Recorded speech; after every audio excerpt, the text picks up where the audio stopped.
The battle to have fully democratic elections reinstated in Canterbury has today been taken to the doorstep of the Canterbury Regional Council, ECAN. In October, Cantabrians will vote for their regional councillors for the first time in 6 years, but critics say the new system is rigged. Some of them let the council know how they felt at a protest today, where a sculpture was unloaded at its front door. Our Christchurch local government reporter Conan Young was there.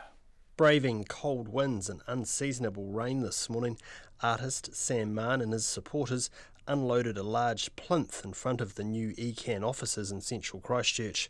On top went a bust he'd sculpted of his late friend and long-time ECAN critic Catherine Centeni. Like Sam Mann, she was critical of government appointees, including David Cagle, for allowing large-scale irrigation and intensive dairy farming on the Canterbury Plains. Cathy spent all of her spare time fighting for rivers for 15 years. And at the end of 15 years, having followed due process and having negotiated with the council in good faith, she said every promise made to her had been broken. And she died without any of those promises being fulfilled.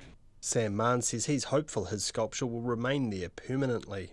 When David Cagle walks past this, or Peter Scallon, or any of the other appointees, any of the other of Nick Smith's functionaries, they'll see Cathy. There's something small and withered inside that may stir.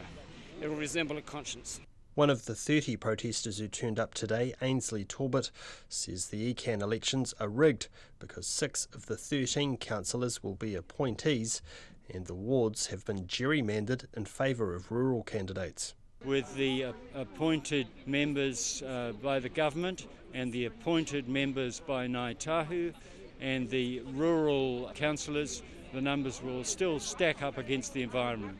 As a child, Matthew Olikin used to swim in his local river, the Selwyn, but thanks to increased dairy farming in the area, this is no longer possible.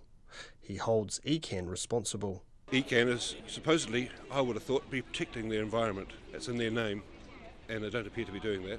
It's very one-sided. Most of the people on boards are end users, and really there should be a lot more diverse section of the population administrating it and looking after our water. ECAN's chief executive, Bill Bayfield, came out from the council building to view the proceedings and invited the protesters into the building for a cup of tea. He was equivocal when asked if Sam Mann's sculpture would be allowed to remain in the forecourt. Certainly for the duration of Sam's event, it's welcome to stay there. It's actually on a public reserve, so it's not up to me to tell it to move. And what do you make of some of the claims that Sam's made around lack of democracy here at ECAN?